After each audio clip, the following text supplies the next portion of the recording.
베드로는 드디어 그의 생애 막바지에 이제 로마 감옥에 갇혀서 이 글을 쓰고 있습니다. 우리는 사도행전 15장에서 베드로가 드디어 정말 예수님께서 원하시는 사람이 되었습니다. 이방인을 위한 복음의 사도로서, 복음 운동의 기수로서의 자기의 존재를, 정체를 받아들이면서 그렇게 가기로 작정을 했습니다.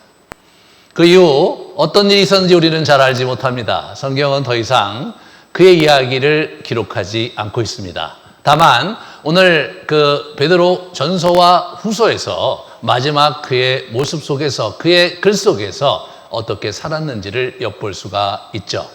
베드로 전서를 먼저 같이 보면 베드로 전서의 1장 1절에 자기가 누구에게 편지를 쓰느냐? 본도, 갈라디아, 갑바도기아, 아시아, 비드니아에 있는 흩어진 나그네들에게 이 편지를 쓴다고 얘기하고 계시고요. 실제로 베드로 전서를 읽어보면 그들에게 본인이 복음을 전했음을 언급하고 있습니다.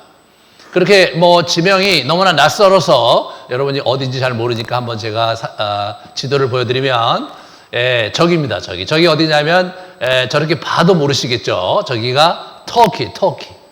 터키의 저기 이제 로마의 속주로 있을 때 이제 터키인데요. 그 다음 걸 보여주시면 터키 중에서 지금 여기서 언급된 부분은 저기 빨간 걸로 되어 있는 저 안에 6군데가 이제 그게 쭉 본도, 갑바도기아, 갈라디아, 비두니아, 아시아 저 지방에서 이분이 사역을 하신 거예요. 저기 사역하신 거예요. 그러니까 이제 우리가 지금 터키 하면 우리가 볼 때는 그렇게 잘 사는 나라도 주목받는 나라도 아니죠. 하지만 그 당시에는 그렇지 않았어요. 저기가 우리 로마 전역이 지중해를 내려 와서 삥 둘러서 로마 제국이 있었는데 그 로마 전체 제국 중에서 가장 잘 나가는 지역이었습니다. 가장 부유한 지역이었어요. 왜냐하면 저기와 우리 그 중국과 교역이 일어나면서 그 로마로 가는 길목에 중국과의 그 문물이 서로 상호 교류하는 지역이었기 때문에 저기가 로마에서 가장 번창하는 지역이고 거기가 유대인들이 또 가장 많이 또 이렇게 살고 있었던 그런 지역으로 역사가들은 이야기를 하고 있습니다. 그렇게 잘 나가고 주목받는 지역에서 이분이 열심히 사역을 하셨고 그리고 어떤 이유인지 우리 잘 알 수 없지만 이분이 로마로 갔고 로마에서 체포되어서 지하 감옥에 갇혀 있는 장면이 우리 베드로 전서 이야기입니다. 그런데 여기서 우리 한 가지 생각해 봐야 될 것은 왜 성경은 우리 베드로 이야기를 더 기록하지 않았을까? 실제로 누가가 사도행전을 기록했을 때는 이미 베드로가 돌아가신 후였거든요.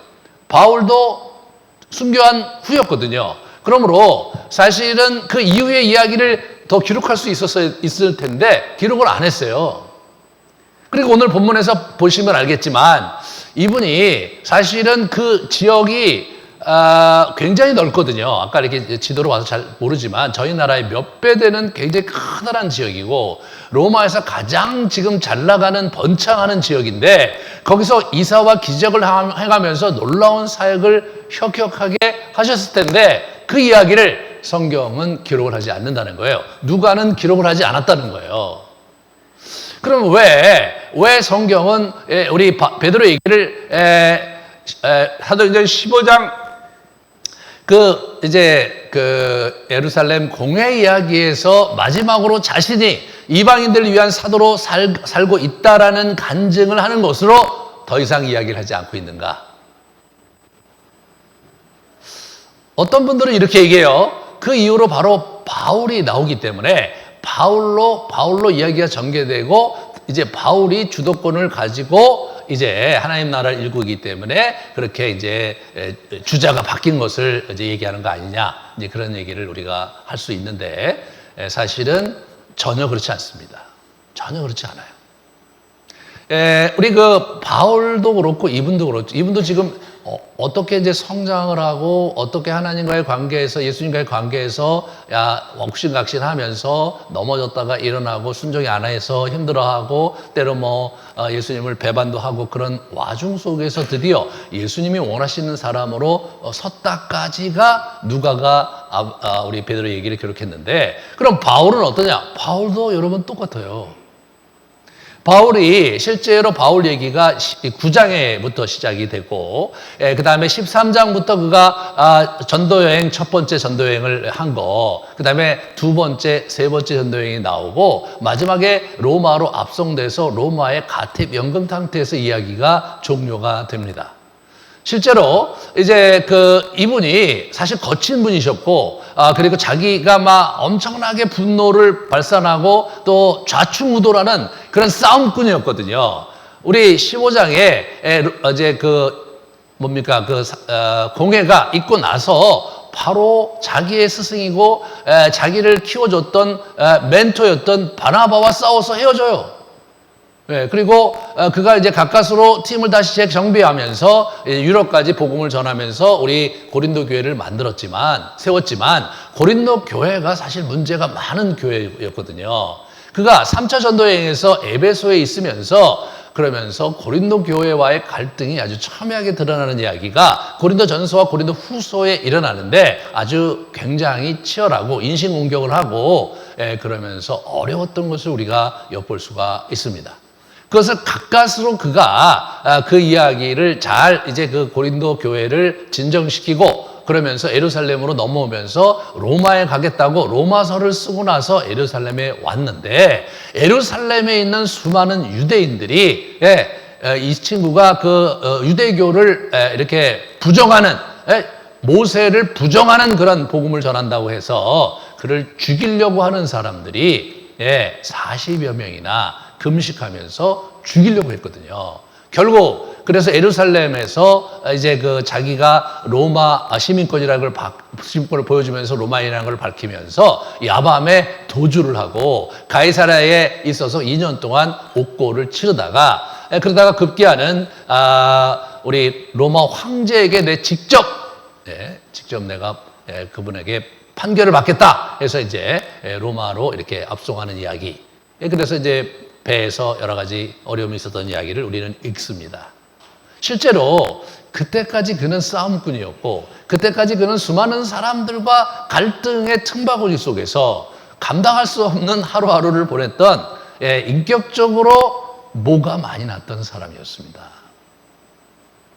그런데 이제 사도행전 27장에 이게 풍랑 속에서 그의 진면목을 보여주는 거예요. 거기서 정말 온화한 인품을 가지고 거기 있는 사람을 다독이면서 그러면서 안전하게 그들을 안착을 시키고 로마로 이렇게 압송하면서 이제 로마의 백부장이 이 사람을 존중해서 가서 지하 감옥에 가둔 게 아니라 이렇게 가택 연금 상태로 해서 그의 인권을 보호하는 그런 모습이 보여지면서, 그러면서 드디어 바울이 지금 인간미 넘치는 성숙한 사람이 되었다는 것을 보여줍니다.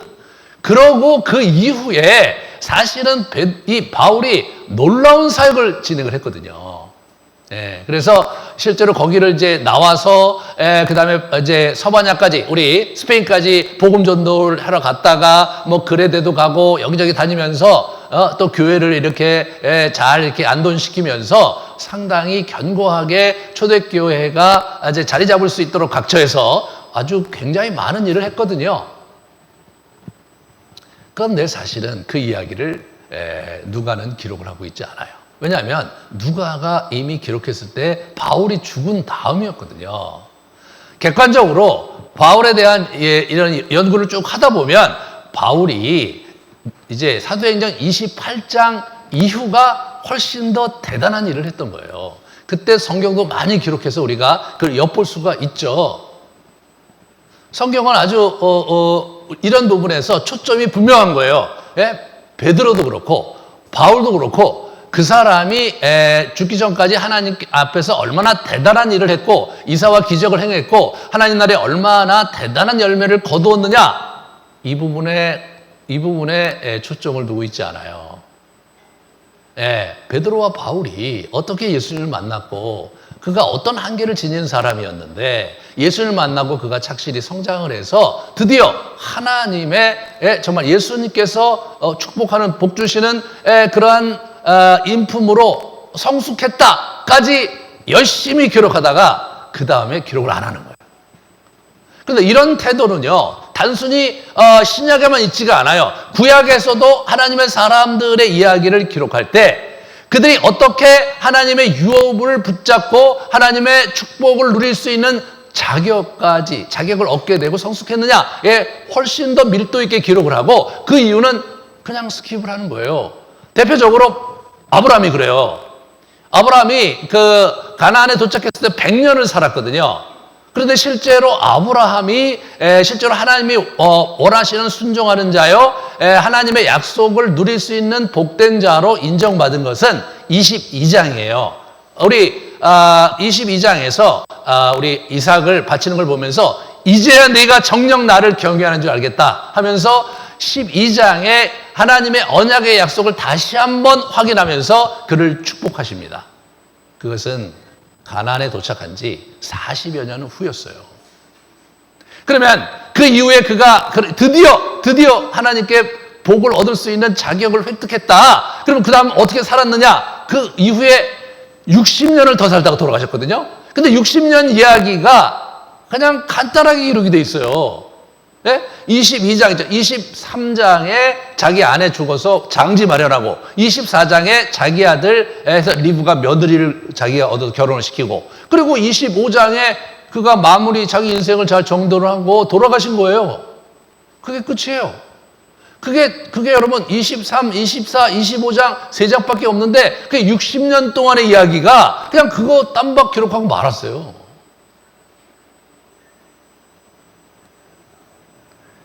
이러한 하나님의 사람들의 인물을 묘사하는 성경의 초점이 이 아브라함에게서 시작돼 갖고, 그 이후로 모든 하나님의 사람들을 기록할 때 대부분 그렇게 기록했습니다.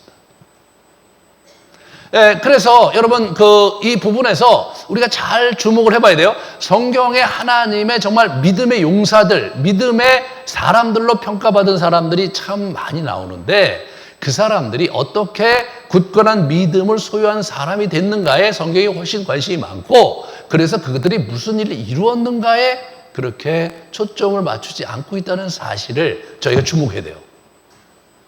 오해를 하면 안 돼요. 우리가 어떤 성취를 이뤄내고 성과를 이루는데 하나님이 관심이 많을 거라고 생각하시는 것은 다시 생각해야 됩니다. 우리 야곱이라는 인물에 대해서 우리가 생각해 볼 때, 야곱이 정말 대단한 사람이거든요. 야곱을 대부분의 사람들은 굉장히 이제 좀 못마땅해 하죠. 속이는 자고, 꾀가 많고, 이기적이고, 편애하고, 아주 성격적 결함이 굉장히 많은 사람이에요.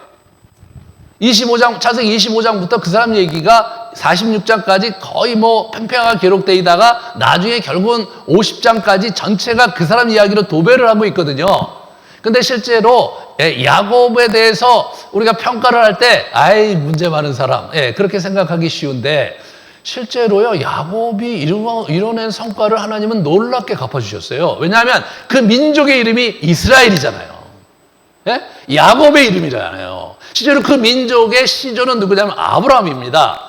실제로 그 당시에는 그 민족의 이름이 그 시조의 이름을 가지고 민족의 이름을, 그러니까 우리 에서의 민족은 에돔이에요. 에서의 별명이 에돔이란 말이에요. 그게 아수르라는 그 아브라함의 그 후손이 아수르가 있었는데, 그 사람의 이름을 따서 아수르 제국이 된 거예요. 그러니까 여러분, 우리 이제 이스라엘의 이름, 그 아브라함의 후손의 민족의 이름을 그 당시에 관례대로 한다면 아브라함 족속이 돼야 되는 거예요. 이스라엘 족속이 돼서는 안 되고. 그러니까 이스라엘 족속이라는 것은 하나님께서 이스라엘을 인정하셨다는 거죠. 근데 도대체 뭘 보고 애 12 낳은 거 외에, 그리고 돈 많이 벌어갖고 굉장히 커다란 육축을 가져서 아들 잘 둬서 이제 남은 여생을 우리 그 바로의 궁정에서 살았던 거 외에 그 친구가 도대체 뭘 잘했길래 그 사람의 이름으로 민족의 이름을 짓느냐, 이렇게 생각할 수 있을지 모르지만 실제로요, 46장에 그가 이제 자기 요셉을 이제 이렇게 만나러 갈 때 기도하고 하나님께 기도했을 때 하나님께서 염려하지 말고 가라. 네가 요셉의 품에서 죽을 것이고 가서 큰 민족을 이루거라 라는 말씀을 던져주시죠. 그리고 나서는 사실은 별 얘기가 기록이 안 돼 있어요. 예? 그리고 이제 다 요셉의 얘기로 이렇게 하잖아. 요셉의 얘기로. 근데 그게 요셉의 얘기가 아니에요, 사실은.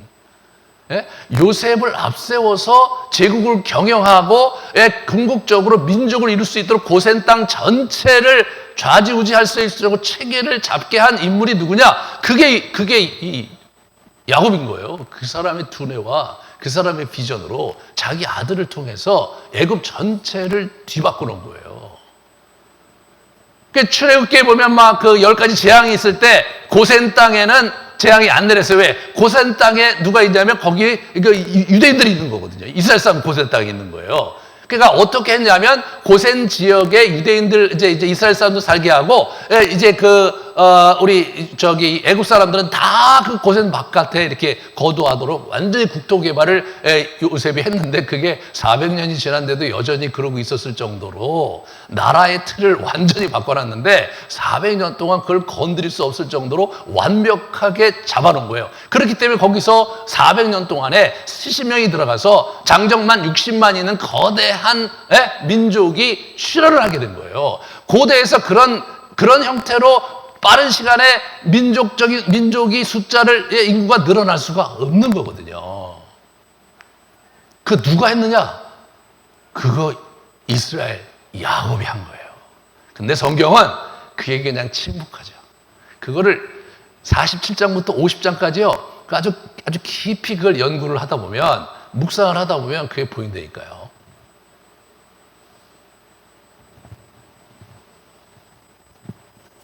사실 저도 이제 젊었을 때 그런 걸 많이 착각을 했는데, 어떤 착각을 하냐면 우리가 이제 하나님을 섬기고 하나님께 정말 우리가 영광을 돌리기 위해서 우리가 최선을 다하고 노력을 많이 해서 막 성과가 많이 일어났을 때 정말 내가 하나님 앞에 아주 귀하게 드렸고 또 하나님께서 기뻐하실 거다, 그렇게 생각하리라고 일반적으로 생각하죠.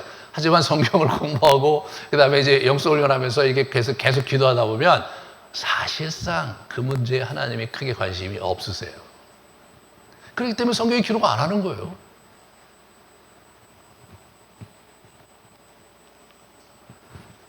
오늘 우리 베드로의 입을 통해서 그 문제가 다시 한번 재조명되고 있는 겁니다. 오늘 베드로가 오늘 그 고린도 후서를 쓰시면서 일반 성도들에게 이걸 쓰고 있거든요.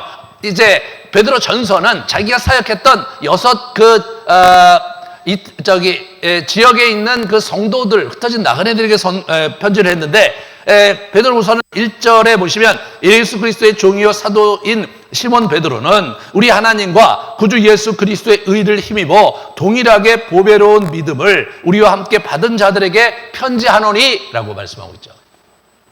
그러니까 이런 부분에서 이분은 뭐예요? 일반적인 성도들을 자기가 대표잖아요. 오직 그죠? 사도들의 대표잖아요. 그 사람의 대표로서 자기가 마지막 유언을 남기듯이 이 글을 쓴 거예요.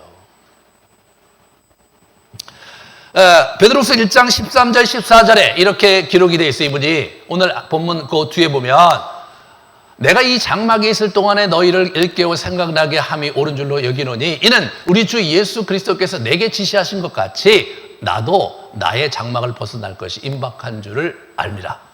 자기가 죽을 거 안다는 거예요. 뭐냐 그게. 요한복음 21장 18절에 진실로 내게 이르는, 예수님께서 말씀하신 거죠. 내가 젊어서는 스스로 띠띠고 원하는 곳으로 다녔거니와 늙어서는 내 팔을 벌리리니 남이 내게 띠띠우고 원하지 아니하는 곳으로 데려가리라, 이렇게 말씀을 했단 말이에요. 그래서 너는 순교할 것이다 얘기했듯이 내가 이제 순교하게 되었다, 이렇게 이분이 이야기를 하시는 거죠. 이분은요 지금 마지막으로 자기가 죽을 거 알고 디모데 후서를 쓴 거란 말이에요. 디모데 후서가 3장이에요. 1장 오늘 우리가 본 거고, 그 다음에 2장, 3장이 있는데 2장은 거짓 교사, 이단들에 대한 이야기예요. 3장은 마지막 종말에 예수님의 재림이 있을 거니까 그걸 기다리라는 그런 얘기예요. 그럼 1장이 뭐냐? 1장이 여러분과 저에게 지금 어떻게 살 것이냐에서 가장 중요한 요점을 유언으로 남긴 내용이 오늘 제가 선정한 본문입니다.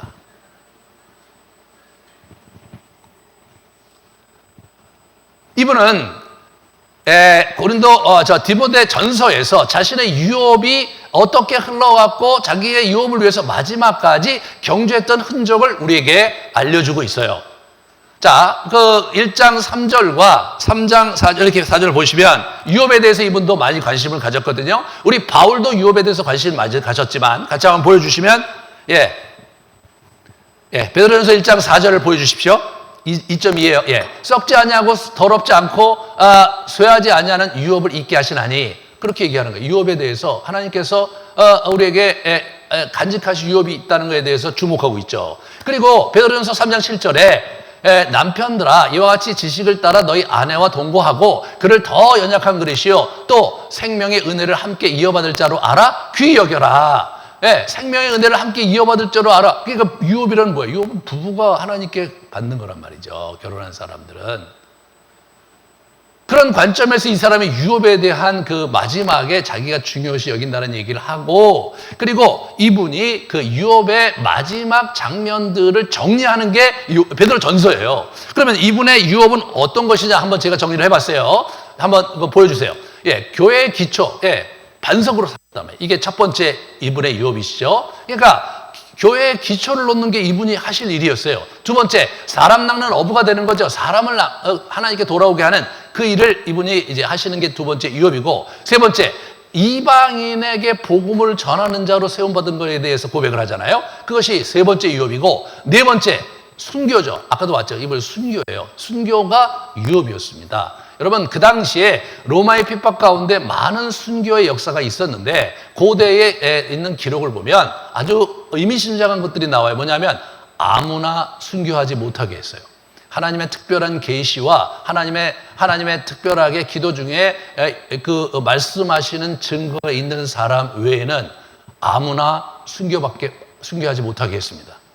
여러분, 때로 또 순교를 막 이렇게 하다 보면 어떤 분들은 자기가 공명심에 하나님께 자기가 뭔가 그 귀하게 드리고 싶어서 자기 뜻대로 순교하는 사람들이 당연히 있게 되죠. 당연히. 열광주의자들은 때로 그렇게 되는 거예요. 근데 그거를 철저히 제한시키고, 철저히 절제시켰어요.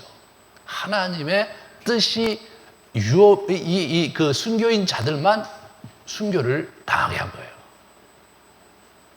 그러니까 이분의 순교는 유업입니다.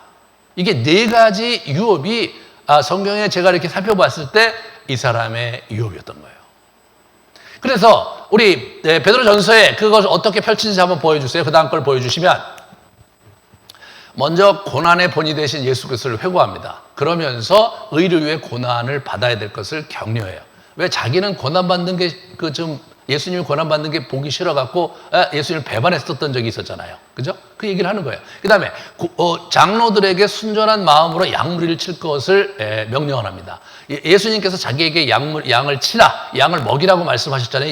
요한복음 21장에 그것을 위임하고 갑니다. 그 다음에 이 사람은 그 악한 영의 유혹을 많이 받고 많이 넘어졌던 사람이에요. 우는 사자와 같이 두루다니며 산길자를 찾는 마귀를 대적하라고 얘기했어요. 그 얘기를 이분이 위임합니다. 그리고 바울의 편지글의 권위를 인정하는 얘기를 베드로 후서에서 하고 있어요. 여러분, 바울은요, 예루살렘 교회에 인정을 받지 못한 사람이고, 바울은 사실은 굉장히 무리를 많이 일으키는 사람이고, 바울은 초기에 이제 그 사도행전 9장에 보면 그 사람의 핍박으로 인해서 초기 크리스천들이 많이 순교를 당했던 그 사람의 손에 의해서 죽임을 당했던 이야기가 가득한 사람이 저 사람이었어요. 근데 저분에 대해서 이분이 하나님의 사람으로 인정하고 특별히 그 사람이 했던 글을 편지글을 인정을 하거든요. 그래서 그분이 편지글을 14개나 남겼는데 14개가 자연스럽게 우리 그 신약 성경에 접은 책이 14권이나 있단 말이에요. 만약 베드로가 그것을 저렇게 인정해 주지 않았다면 바울의 작품이 신약 성경에 들어오는데 상당한 난항이 있었겠죠. 예, 난항이 있었습니다. 그래서 그게 핍박이 끝나고 이렇게 그 당시 있었던 여러 작품들이 있었는데 이게 뭐 사제들이 썼든가 사도들이 썼든가 영감 있는 사람이 썼든가 그런 걸 가지고 각처에 있는 우리 비숍들, 감독들이 다 모여서 회의를 하면서 어떤 것이 영감 있는 하나님의 말씀이라고 볼 수 있느냐 투표를 해갖고 전원 만장일치 된 것만 27권이 선정이 된 거예요. 전혀 만장일치가 안 되면 외경 또는 위경으로 해서 따로 우리가 참고 서적 또는 신앙 서적으로는 봤지만 하나님이 주신 영감이 있는 하나님의 말씀이다라고 선정이 안 됐어요. 만약 저 얘기가 있었으면 선정되기가 쉽지 않았을 것 같아요.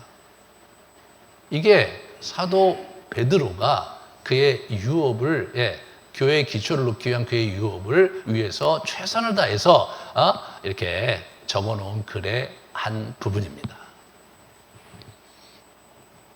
그리고 그는 결국은 순교하셨죠.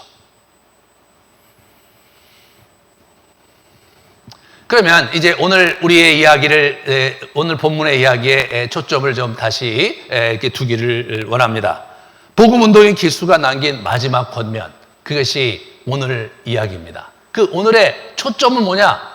신성한 성품에 참여하는 자예요. 그게 핵심이라 이거예요. 8가지 신성한 성품을 얘기하거든요. 그게 핵심이라 이거예요. 자, 그런데 이 신성한 성품에 참여하는 사람이 돼야 되는데, 우리가 어떻게 그걸 다 합니까? 이런 생각을 할 수 있잖아요. 근데 이분이 그 얘기에 앞서서, 그 얘기 들어가기 앞서서 저 얘기를 해요. 신기한 능력으로, 생명과 경건에 속한 모든 것을 하나님께 우리에게 주셨다. 그러니까 우리는 그 능력을, 그러니까 경건과 영적인 생명에 대한 능력을 이미 우리는 부여받았으니까 더욱 힘써서 그것을 추구해라. 그 얘기를 하는 거예요. 그러면서 이분이 5절서부터 7절에 8가지를 얘기합니다. 한번 같이 보세요. 5절 9절에.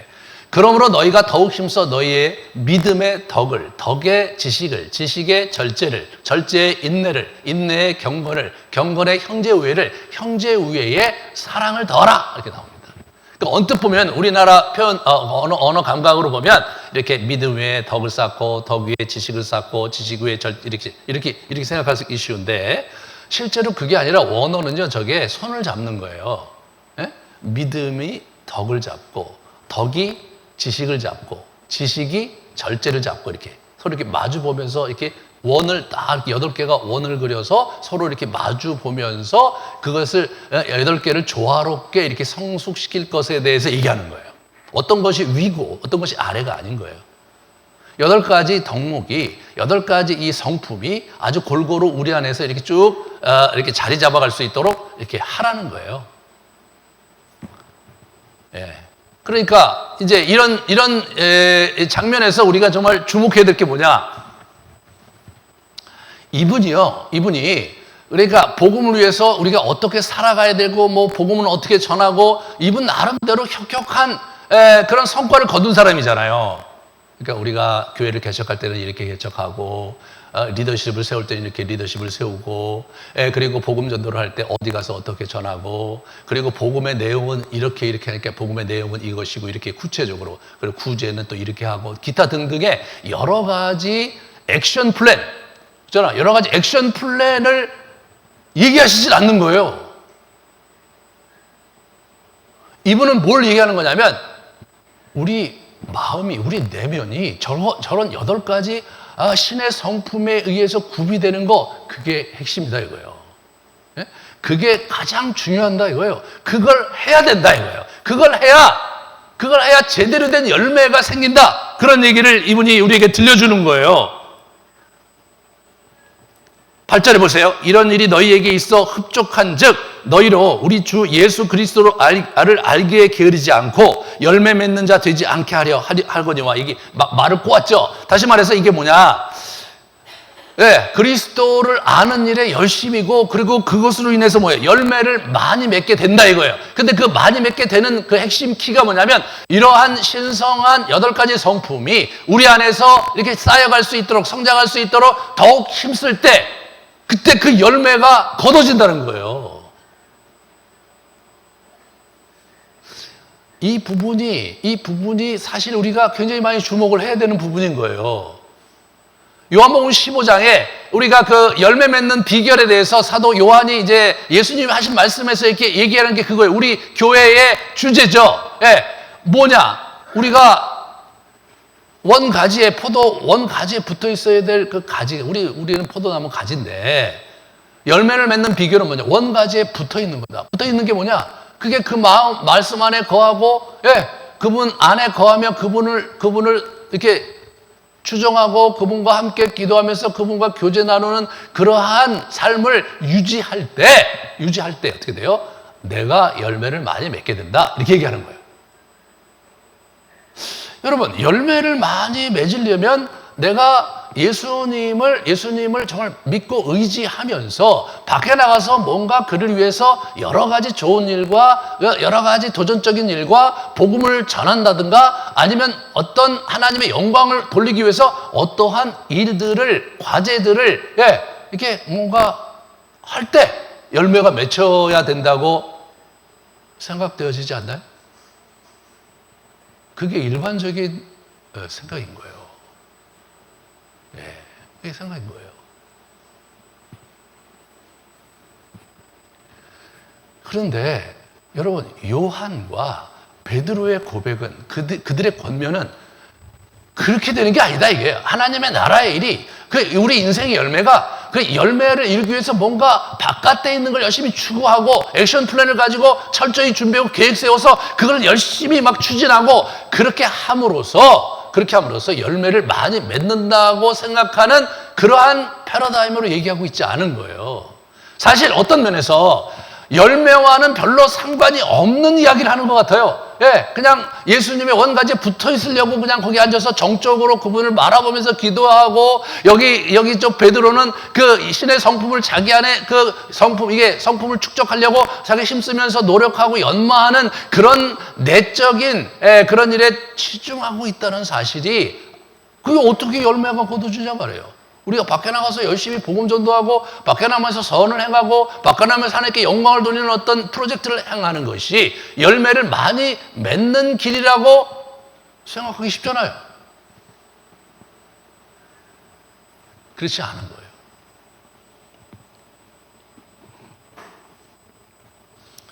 구절에 보시면, 이런 것이 없는 자는 맹인이라, 눈 먼 자라는 거예요. 멀리 보지 못하고 그의 옛죄가 깨끗하게 된 것을 잊었다. 이게 멀리 보지도 못한다는 거예요. 이런 성품이 없으면 이게 하나님의 나라의 일도 모르고, 하나님이 어떤 분인지, 예수님이 어떤 분인지도 모르고, 그래서 잘 안 보이니까, 그리고 멀리 내가 10년 후에 20년 후에 어떻게 될지 볼 수가 없는 자가 된다 이거예요. 그러니 어떻게 열매를 맺겠냐, 이런 얘기를 하시는 거잖아요. 작년에 제가 이제 원신전 갔다 와서 제가 선포하기를, 우리 이제 앞으로 복음 전도를 하겠다, 복음 운동을 하겠다. 그래서 제가 10월에 이제 가족 수련회 가서 앞으로 우리는 복음 전도다 이렇게 말씀을 드렸는데, 지난 1년이 지났는데 제가 뭘 했습니까?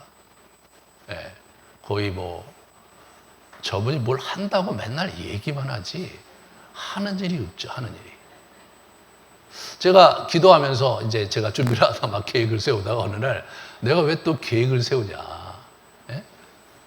그거 제가 잘 하는 일 중에 하나거든요. 맨날 그것만 하다 살았으니까.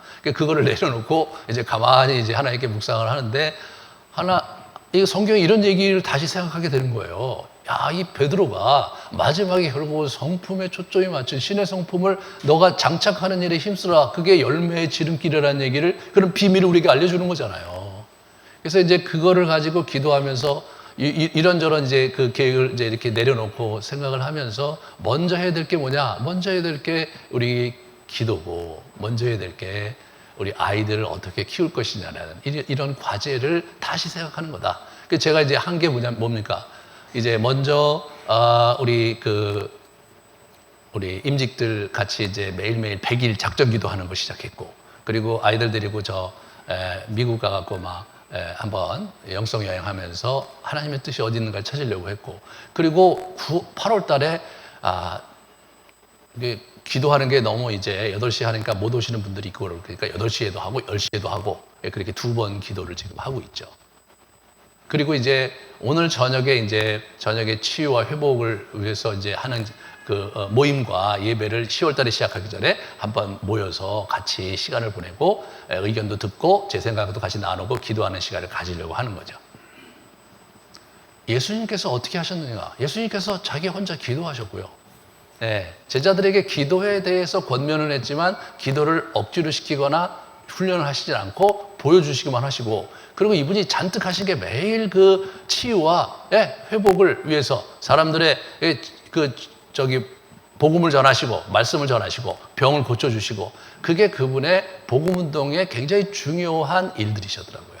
그러니까 그냥 너무 많은 계획을 세우지 말고 그것부터 해야 되다. 그것부터. 그게 저의 생각인 거죠. 그러면서 내가 앞서가는 것이 아니라 하나님께서 가시는 것, 예수님께서 하시는 일, 성령께서 하시는 일을 뒤따라가면서 천천히 뒤따라가면서 그분의 뜻과 그분의 임재와 그분이 원하시는 바를 주목하고 내가 그분을 기뻐하고 사는 것, 그것이 가장 먼저 우선시 돼야 되는 거다.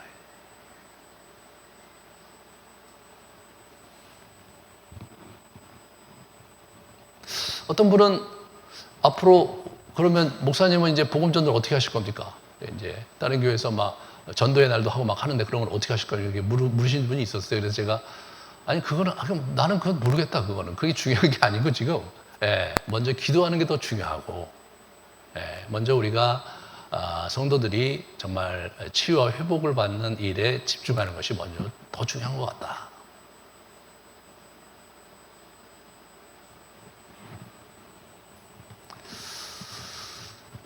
우리 베드로가 이 사람의 복음 운동의 기수잖아요. 베드로가 한 거 쫓아가는 게 답이죠. 근데 이분의 결론이 뭐냐? 죽기 전에 결론이, 야, 너희들 이것저것 생각하는 것도 많고, 하나님 나라에 이것저것 많은데 그거 중요한 게 아니고 다 내려놓고 뭐 해야 되는지, 이 8가지 이 신성한 성품, 이 하나님의 이 신의 성품을 너희가 본받기 위해서 그것을 너희가 장착하는 일에 더욱 힘써서 집중해라. 그거 안 되면 열매는 없다. 그게 안 되면 영적인 눈이 이게 트여지질 않아서 앞을 볼 수가 없는데 너희가 뭘 하겠느냐. 저희가 한국교회가 사실은 그렇게 아웃리치를 하고 프로젝트를 만들어갖고 그런 여러 가지 교회를 키우고, 그 다음에 조직도 굉장히 키우고, 여러 가지 이벤트와 여러 가지 행사를 함으로써 뭔가 뻑적지근하게 참 잘했어요. 전 세계에서 이렇게 20세기에 선교를 잘한 나라가 없어요. 그런데 참 묘한 게 뭐냐면 21세기 넘어오면서 와르르 무너지는 거예요. 여러분, 왜 무너진다고 생각합니까? 왜 무너지는 겁니까, 여러분? 우리 안에 이 말씀이 없기 때문은 아닌지, 신의 성품이 우리 안에 장착되고 있지 않기 때문은 아닌지 돌아볼 필요가 있는 거예요. 10절에 그러므로 형제들아 더욱 힘써 너희의 부르심과 선택하심을 굳게 하라. 굳게 하라. 이게 이 부르심과 택하심을 굳게 하는 게 중요한 거예요. 그죠? 그래서 너희가 이거 행한즉 언제든지 실족하지 않고, 그게 굳어야 실족하지 않고 이겨내면서 그 하나님의 나라의 열매를 거두는 일에 우리 자신이 자연스럽게 들여지고 그분이 주도권을 가지시면서 우리 가운데 우리를 통해서 일을 이루시면서 그 구원에 동참하게 될 것이라고 우리 베드로가 죽기 전에 우리에게 가르쳐준 비결입니다.